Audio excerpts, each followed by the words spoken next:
माली दी, अगर हम सत्ता के लिहाज से देखें तो एक अलग भारत हमें दिखता है। सत्ता के लिहाज से भारत क्यों दिखता है? एक अलग लिहाज से दिखता है, लेकिन अगर हम लोक के हिसाब से देखें, विशेषकर लोक संगीत के हिसाब से देखें, तो एक अलग भारत दिखता है। आपको कौन सा ज्यादा प्रामाणिक लगता है? जो लोक उसका के कारण ये है कि सत्ता जो कि इतिहास लिखती है, लोक स्मृतियां लिखता है। इसमें तो मुझे नील कभी से कोई दुविधा नहीं रही कि लोक जो भारत दिखाता आया है, मैं उसी भारत को जानती हूँ और उसी भारत को दिखाना चाहती हूँ अपनी कला के माध्यम से। इसमें मुझे अब लगता है कि बचपन से मुझे कोई दुविधा नहीं थी। मेरे माता पिता ने वही लोक दिखाया, और जो लोक मैंने नहीं देखा था, मुझे अब लगता है यदि कुछ रह गया परिवार के अलावा, तो मैंने उसके लिए संस्कृत का अध्ययन किया। उस बाल उम्र में मुझको ये लगता था कि जिसने संस्कृत नहीं पढ़ा वो भारत का वैभव, भारत का अतीत, भारत का स्वर्णिम युग कैसे पहचानेगा, भारत की भाषा, भारत का उत्कृष्ट शिल्प बिना कालिदास को पढ़े, भवभूति भास को पढ़े नहीं समझा जा सकता। और ग्रेजुएशन तक मैंने संस्कृत ली। मैं संस्कृत की बात इसलिए कर रही हूँ कि लोक विद्या और शास्त्र दरअसल दो हैं ही नहीं, एक है, समानांतर चलते हैं। एक गुरुकुल की पीठिका से जहाँ विद्या ऐसा विराट रूप धारण कर लेती है कि प्रवाहित होकर शास्त्र के रूप में पढ़ाई जाती है, लेकिन उसका उद्गम वही लोक है जो हमारे यहाँ हमारी ज्ञान परंपराओं में है। चाहे वो आयुर्वेद है, वो हमारी दादी की रसोई में है। आप जितनी नीति के ज्ञान, जितने भी आप श्रेष्ठ किसी भी प्रकार का नीति ज्ञान या नैतिक शिक्षा देना चाहें, वो हमारे सोहरों में, हमारे गीतों में दादियाँ सिखाती थी। वो किसी गुरुकुल से कम नहीं थी। वो देखा और सीखा। तो मेरे लिए कभी इसमें कोई दुविधा नहीं है कि मैंने वही भारत देखा। और ये बात, चूंकि आपने बड़ा रोचक प्रश्न पूछा है, इस बात की अवश्य प्रसन्नता थोड़ी मुझे होती है कि वो भारत जो मैं देखती थी वो 2014 के बाद लोगों ने भी देखना शुरू किया। ये बात थोड़ा सा लोगों को कंट्रोवर्शियल लग सकती है, क्योंकि आपने इसका उत्तर मैं दे रही हूँ क्योंकि आपने प्रश्न ही सत्ता से पूछा। वो इसलिए क्योंकि कहीं ना कहीं भारत के दर्शन, भारत के जीवन मूल्यों के आधार पर जिसकी स्थापना हुई हो, ऐसे विचार की जब सत्ता आती है तो उन जीवन मूल्यों को समझती है, आगे बढ़ाती है। और उसका सबसे बड़ा प्रमाण है भारत के जो दिए जा रहे पद्म सम्मान है। कब किस किसान को हमने पद्म सम्मान पाते देखा? कब किस ज्ञान परंपरा पे कौन सा बीज, कौन सा पौधा रोपना चाहिए, ऐसे व्यक्ति को पद्मश्री पाते देखा? अलग अलग भाषाओं में जो अपनी बोली का सम्मान कर रहे हैं और उनके लिए 4-4, 5-5 दशक जिन्होंने जीवन दिए, उनका समायोजन होना ये हमने कभी नहीं देखा। तो कभी कुछ कह सकती हूँ, पूरी तरह तो संतोष नहीं है, ना है ना होगा, थोड़ा बहुत कह सकते हैं। तो दी, क्या कहीं ये नहीं लगता कि आज़ादी के तुरंत बाद जो हमारी पाठ्यक्रम आया, विशेषकर बालकों के लिए, चाहे युवाओं के लिए, उसमें अगर अपनी लोक परंपराओं, लोक संगीत को थोड़ा और बेहतर तरीके से समाहित कर पाते तो स्थिति और बेहतर या अलग हो सकती थी? कैसे करते? उस समय जो सत्ता में थे, उस समय जो शिक्षा में थे, उनको तो डीएनए में ये चीज बसी हुई थी कि भारत की ज्ञान परंपरा के कारण ही भारत पराधीन। वो तो ये जानते थे कि ये सब बहुत आदम जमाने में ले जाने वाली शिक्षा है, ज्ञान है। वे यदि सम्मान करते तो हम आज यहाँ अंधकार में थोड़ी होते। भारत की आजादी के बाद सबसे बड़ा नुकसान तो यही हुआ कि जो भारतीय परंपरा ज्ञान की थी उसकी पूरी तरह से उपेक्षा हुई। हमने ये माना कि जो विदेश में है वही शिक्षा है, वही तकनीक है, वही उन्नति है। और कहीं ना कहीं आज देखिए, आज एआई का जमाना है, आज हम लोग सब ट्विटर पे हैं। घूम घूम के ध्यान से जो हम लोग को भरत मुनि शास्त्र पर पढ़ाया गया, आज वो लिख करके आ रहा है सब कुछ कि ब्रह्मांड में सबसे पहले ओमकार की गूंज है, वही नाद है, वहीं से सब प्रकट हुआ। आज हम देखते हैं कि यूरोप में जहाँ सबसे बड़ी ऊर्जा की, न्यूक्लियर पावर की जो सबसे बड़ी मैं मुझे कहना संस्थान है, वहाँ नटराज की स्थापना है। क्योंकि वे मानते हैं, गोरे मानते हैं कि नटराज से उत्पत्ति हुई। लेकिन ये 75 में, ये सन 47 में जो कहता, लेकिन ये बात यदि कोई 47 में कहता तो वो भारत में कहाँ रह सकता था? तो सबसे बड़ा नुकसान तो मुझे लगता है। और बाकी दूर छोड़िए, जब मैंने संस्कृत ली तो सब मुझसे कहते थे क्या भविष्य है, संस्कृत हैज नो फ्यूचर।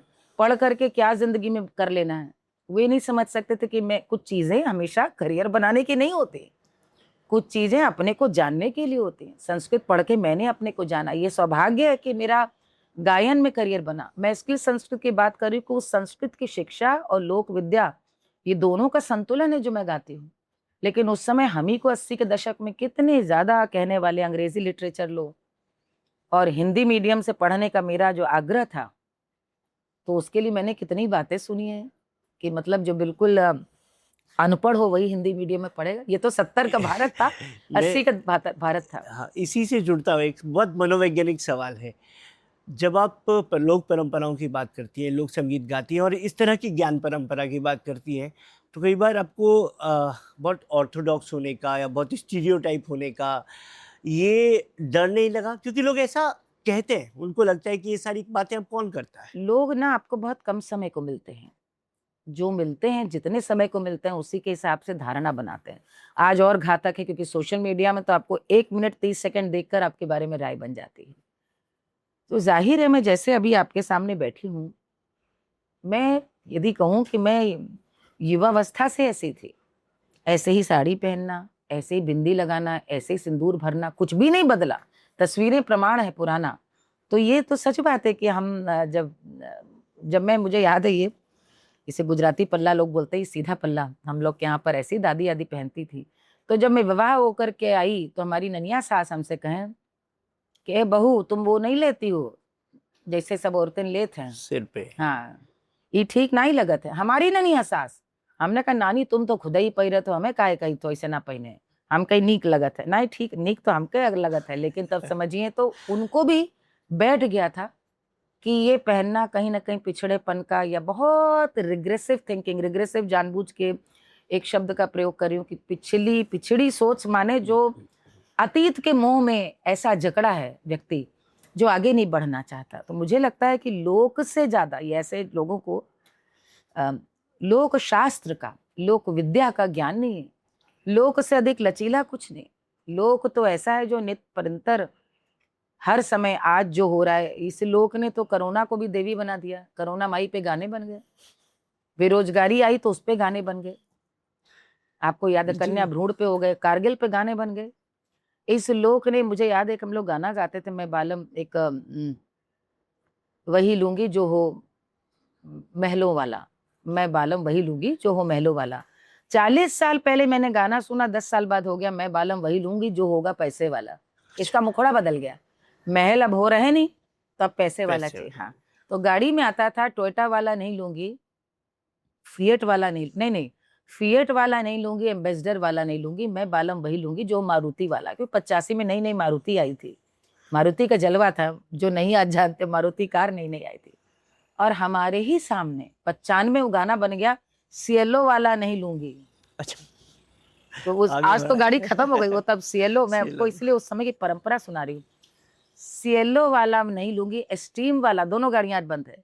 सिएलो वाला नहीं लूंगी, मैं एस्टीम वाला नहीं लूंगी, मैं बालम वही लूंगी जो हो BMW वाला। अब आज का तो टोयोटा। तो ये लोक के अंदर सबसे बड़ी खासियत है कि वो वर्तमान के संग चलता है, वर्तमान को अपनाता जाता है। ऐसा नहीं होता, लोक आज टिकता ही नहीं।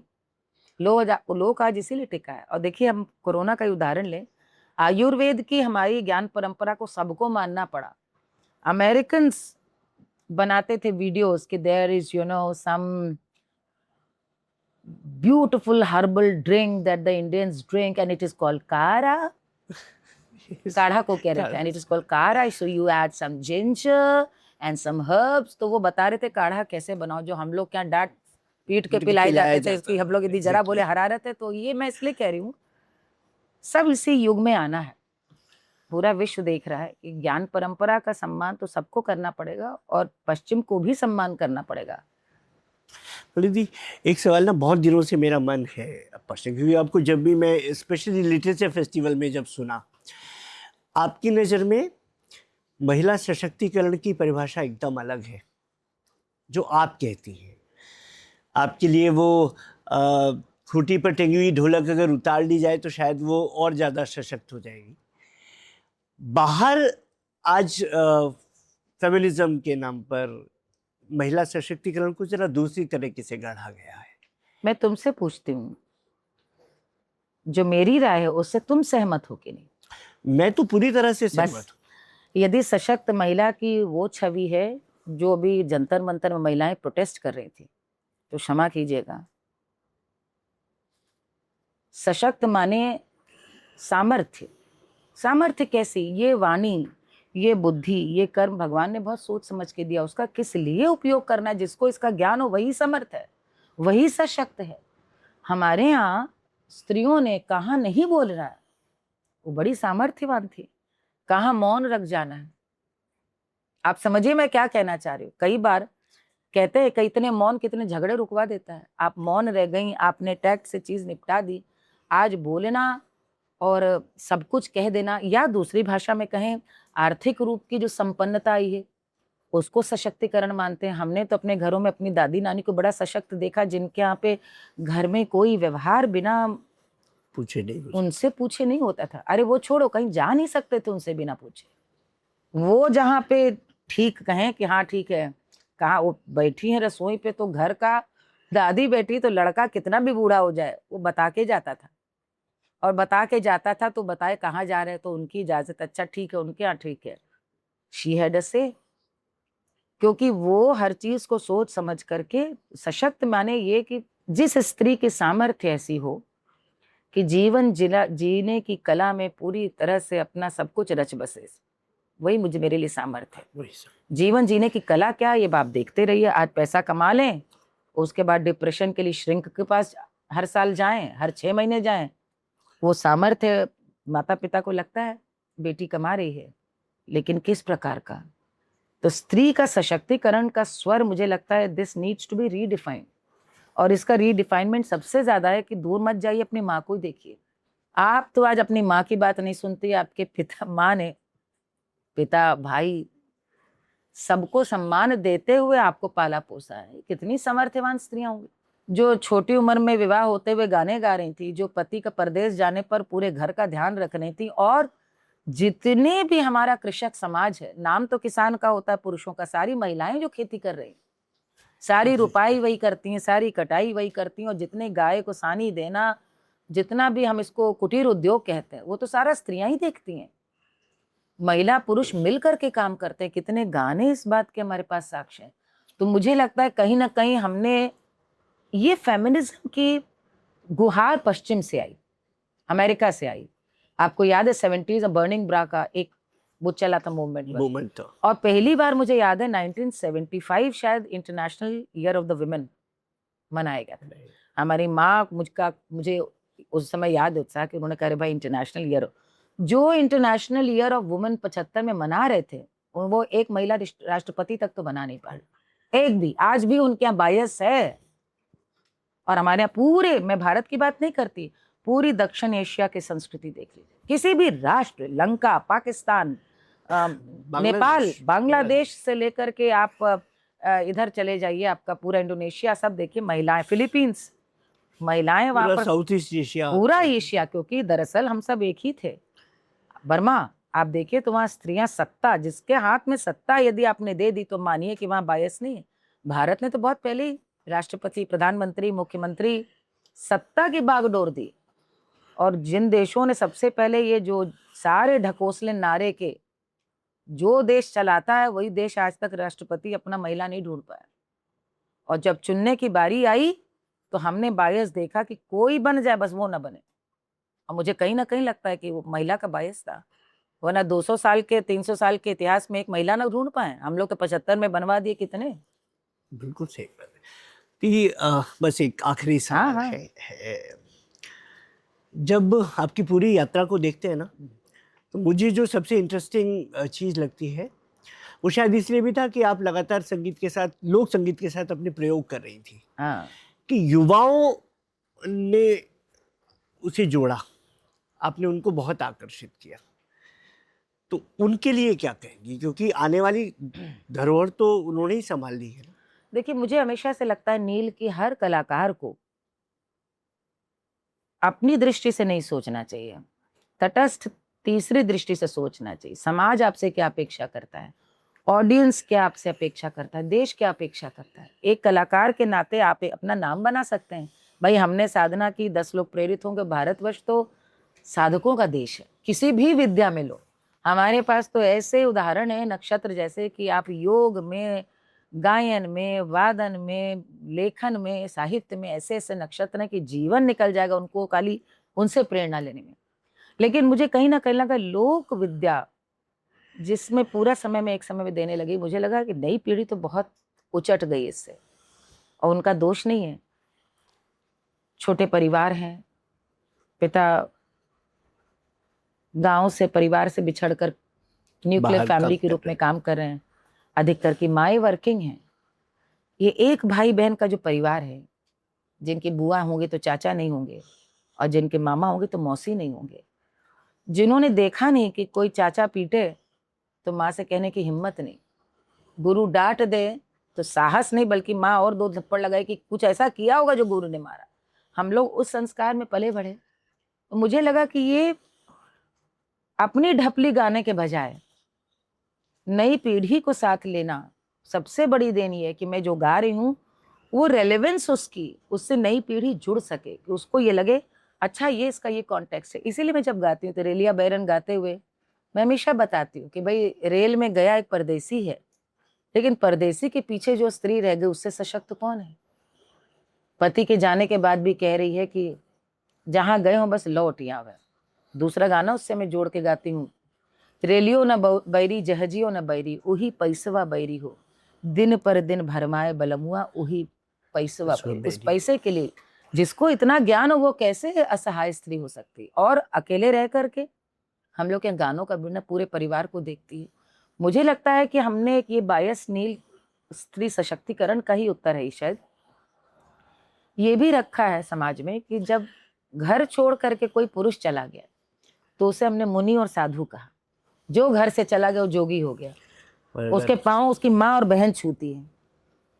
और जो स्त्री जिसका परदेसी 8-8, 10-10, 12 बार, वो स्त्रियां किसी साधु से, साध्वी से कम है? अकेले रह करके घर चला रही हैं। वो तपस्विनी है साक्षात। पति लौट कर आया और बच्चे को पहचान नहीं, अच्छा जिन्होंने घर भर पाला। तो ये आप, मुझे लगता है कि सामर्थ्य वो है जो कहीं ना कहीं आत्मबल से निकले, और ये आत्मबल आपको सब कुछ कराता है, तपने की कहीं ना कहीं प्रेरणा देता है। तो मुझे लगता है कि ये, मुझे लगा कि ये this needs to be told to young children. इसीलिए सैया मिले लड़कैयां गाते, मैं कहती थी भाई छोटी उम्र का गाना है, छोटी उम्र में लड़की की ब्याह। तो भाई अब कोई आज हंसे you are promoting child marriage, no, I would say कि दादी नानी तुम्हारी सब 12-13 में ब्याह किया है। क्या और मजे की बात, हमारी ऑडियंस में ऐसे लोग मिल ही जाते हैं जो कहते हैं 15 साल में हम ब्याह किया है, 16 में गौना हुआ। तो वो हंसते हैं क्योंकि उस समय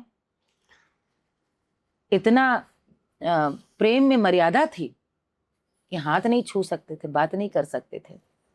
अब मुझे लगता है, मेरा अपना मानना है कि प्रेम वही है। सब कुछ पा लिया तो प्रेम कहाँ, दूरी रहती है, पाने की लालसा रहती है तो आकर्षण बना रहता है, प्रेम वही है। ये सब बातें कह करके कहीं ना कहीं मैंने बच्चों को कहीं ना कहीं गानों से जोड़ा। सोहर गा रही हूँ तो मैं बताती थी कि भाई पुत्र के जन्म में सोहर क्यों गाया जाता। मुझे आज याद आया, बनारस में डॉक्टर्स की गायनेकोलॉजिस्ट की कॉन्फ्रेंस थी, उसमें मुझे गाने को बुलाया BHU में। तो उन्होंने जब गाने को बुलाया तो मैंने उनसे कहा कि भाई बुरा न मानना, लेकिन हमारे यहाँ जो पहले बच्चा पैदा करती थी नाउन, वही आज की गायनेकोलॉजिस्ट थी। पहले दाई और आया थी जो ये सब करती थी। और कैसे गानों में उनके रूठने का और दशरथ का भी उनका मान रखने का सम्मान, कि वो पहले कहती कि हमें राम दर्शन दें, दशरथ तुम दर्शन बाद मिलोगे, पहले मैंने इसको जन्माया है तो मुझे पहले दर्शन दे। तो ये किस तरह से, ये उस युग की बात है जहाँ चाइल्ड मॉर्टेलिटी रेट बहुत हाई था। आज जरूर तर्क और विज्ञान के संग बच्चों को बताने की जरूरत है। विज्ञान का ज्ञान बच्चे समझेंगे। इसीलिए पुराने परिवार देखिए 7-7, 8-8 बच्चे होते थे कि 3 नहीं रहे, 4 रहे। कहाँ गए थे, खेत में गए, सांप ने काट लिया, बच्चा पैदा करते हुए माँ मर गई, छोटे का चेचक हो गई, चले गए, हैजा हो गया, चला गया। पहले का सुनिए, आज का भारत बहुत अलग है। इसीलिए आज के बच्चों को इतिहास भी जानना जरूरी है कि वो आज इतना सशक्त भारत है कि वे नहीं समझ सकते कि ऐसा समय था। और इसलिए सोहर पे इतना बड़ा साहित्य है कि बच्चे का जन्म इतना बड़ा उत्सव है कि जलसा है। कि मैं सबसे यही कहती हूँ कि भाई हमारे यहाँ जब बोला गया कि गर्भ में संतान है तो अच्छा पढ़ो, अच्छा सुनो, अच्छा सोचो। अब वही अमेरिकन साइंटिस्ट बता रहे हैं कि अच्छा पढ़ो, क्योंकि इंग्लिश की भाषा में there are scientific frequencies that enter the brain and he consumes from the mother. वो सब आपको बहुत अच्छा लगता है, क्योंकि दादी नानी की बातें कहीं तो जाहिलपने की लगती है। So I think it's a wake up time. और कहीं ना कहीं ज्ञान परंपरा जो हमारी है वो किस तरह से सार्थक थी है। हाँ, जो भी चीजें छोड़नी चाहिए वो छोड़नी चाहिए। अब आपने एक बात कही, मुझसे हमेशा कहते थे लड़की का जन्म का सोहर क्यों नहीं गाते, जो आपने देखा। तो मैं हमेशा इस बात को मैंने लिखा भी और मैं गाती थी कि भाई तुम लोग से तो ये आजादी भी बर्दाश्त नहीं हो रही, धरने पे बैठे हो, इतनी आजादी है तब भी सब कुछ कर रहे हो। मैं शब्द नहीं इस्तेमाल करना चाह रही थी, निकल गया। सब कुछ कर रहे हो। कल्पना करो 1000 वर्ष हम पराधीन रहे। उस भारत की मानसिकता पता है, जिनके मंदिर तोड़ दिए गए, उस पराजित मानसिकता का किसी को भी कयास है? नहीं हो सकता, कभी नहीं हो सकता। और नहीं हो सकता तो आप कैसे जानोगे कि जिसके घर लड़की पैदा हो उसके लिए सबसे बड़ी चुनौती थी कि लड़की को सुरक्षित कैसे रखें। गाने हैं हमारे यहाँ कुसुमा के, लाची के, कि मिर्जा आया आकर के उठा करके बस ले गया घोड़े पे बैठा करके। और ये गाने हैं रोपनी में सारी स्त्रियां गाती एक साथ, लेके चला गया तो फिर वो हो जाता था कि अब जाति से बहिष्कृत वो उन्हें करना पड़ता था। तो लड़की का गाना ना गाओ कि हल्ला ना पता चले, छिपा करके एक गाना मिलता है कि बिटिया ऐसन पारो जैसे घी की गागरी। घी की गागरी गरीबी में जैसे घी की गागर को संयुक्त परिवार में छिपा के रखते थे कि भाई बिटिया ऐसन पालो जैसे घी की गागरी, घी की जैसे गगरी को पालते हैं, संभाल के रखते हैं, ऐसे बिटिया को पालो। और इसीलिए जब लड़की को ब्याहने आते थे तो वो कहते थे भाई हम छोटी उम्र में ब्याह लेंगे, क्योंकि जिसके सिंदूर लग गया तो वहां रक्षक हो गया, भाई पति भी है और वो हो गया। अब ये रक्षक शब्द पे लोगों को प्रॉब्लम हो सकती है आज की जिंदगी। रक्षक के लिए फिर उसी पराधीन समाज में जाकर सोचें, तब समझ में आएगा, आज नहीं। और वैसे मैं कहना चाहूंगी थोड़ा सा यदि धर्मशास्त्र पढ़ लें, हमारे यहाँ जितनी देवियां हैं उन सबके भैरव हैं। जी बिल्कुल, आपको पता है, अकेली नहीं है, जितनी देवियां हैं 10 विद्या हैं उनके भैरव हैं, सारी विद्याओं के हैं, गणेश जी हैं, अलग अलग वो आते हैं शस्त्र लेकर उनके रक्षक के रूप में। तो जहां महाशक्ति को भी भैरव रक्षा कर रहे हैं, ये हमारे यहाँ पुरानी परंपराओं में। तो मुझे लगता है किसी भी चीज को खारिज करने से पहले अध्ययन करें। होता क्या नील, जिसने पढ़ा नहीं वो तर्क तो कर नहीं सकता, सबसे पहले खारिज करता, अरे ये सब हटाओ छोटो बेकार। थोड़ा सा पढ़ें, और पढ़ें तो वो जानेंगे, आदर करने लगेंगे। नहीं, मुझे लगता है कि शायद आप इस स्टेटमेंट को और बेहतर कर सकती हैं कि लोक संगीत केवल संस्कृति नहीं बल्कि प्रतिशोध और प्रतिरोध की भी भाषा बोलता है। तो उस लिहाज से जो युवा, अभी पिछले एक हफ्ते में हमने जो भी कुछ देखा, उनके लिए कोई संदेश? मैं सिर्फ यही कहना चाहूंगी कि भैया विश्व में इससे स्वस्थ और सुंदर लोकतंत्र कहीं नहीं है जैसा भारतवर्ष है। पिछले दिनों में तो हमें लगता है पूरी विश्व ने देख लिया कि भारत जैसा स्वस्थ लोकतंत्र कहीं नहीं है। आप अपनी मांग के लिए आइए सड़क पर, अपने अधिकार के लिए भी आगे आइए, किंतु हम कुछ भी कहें उस सम्मान को बनाए रखें। आपकी भाषा और आपके उस प्रतिशोध का, या कहना चाहिए असम्मान प्रकट करने की भाषा तो ऐसी ना हो कि आप आंख ना मिला पाए उस भाषा से। और जिस तरह से ये सम्मान असम्मान और ये पूरा मुझे लगता है विरोध धरना प्रदर्शन किया गया, उसमें उस भाषा से आपत्ति, क्योंकि जो कुछ है भाषा कहीं ना कहीं आपके व्यक्तित्व का परिचायक है। सब कुछ करिए, आप 20 दिन धरना करिए, आपको भूख हड़ताल करनी है, सरकार तो बात मानती, सरकार ने बात मानी भी जी, लेकिन क्या चला जाता यदि आप ऐसे आप शब्दों का प्रयोग ना करें। क्योंकि इतना मैं जानती हूँ कि इनके जानने पहचानने वाले भी कहीं ना कहीं आपसे कहीं ना कहीं वो भी शुद्ध होंगे और वो भी कहीं ना कहीं चकित होंगे। और मेरी जिन जिन से बात हुई छात्रों के आंदोलन से, सब लोग ये कह रहे थे भाई ठीक है आंदोलन कर रहे हैं, ठीक है करें। इस देश में हमेशा आंदोलन बहुत हुए, आप लोगों ने तो 89 का आंदोलन नहीं देखा है, जो रिजर्वेशन वाला हम लोगों ने देखा है, मंडल वाला तो होता रहा है। असम का आंदोलन हुआ था, आपको याद है, हम लोगों ने सब देखा है। और ये ठीक है, करिए, आपका अधिकार है, नई बात ठीक लगी आप करिए, सरकार ने आपकी बात मान ली। लेकिन ये भाषा और ये स्तर और उससे आज सोशल मीडिया पे हैं तो आप भूलिए मत कि आप भारतवर्ष के प्रतिनिधि हैं, विश्व में क्या छवि जा रही कि आप कैसी भाषा का प्रयोग करें, उससे मुझे आपत्ति है निश्चित रूप बस से। दी जाते जाते मेरा फेवरेट गीत अगर आप 2 लाइनें गुनगुना दें। जुन्हाई। हाय राम।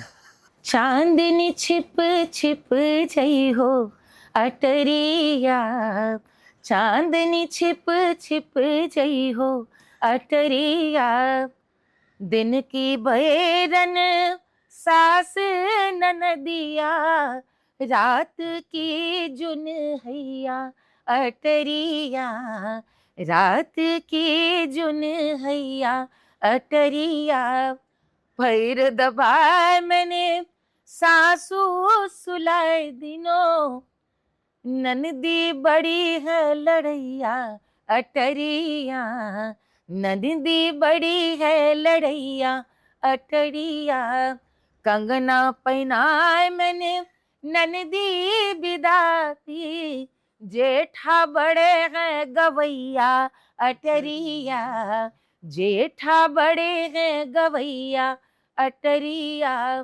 खास खखार मैंने जेठा विदा की, खास खखार मैंने।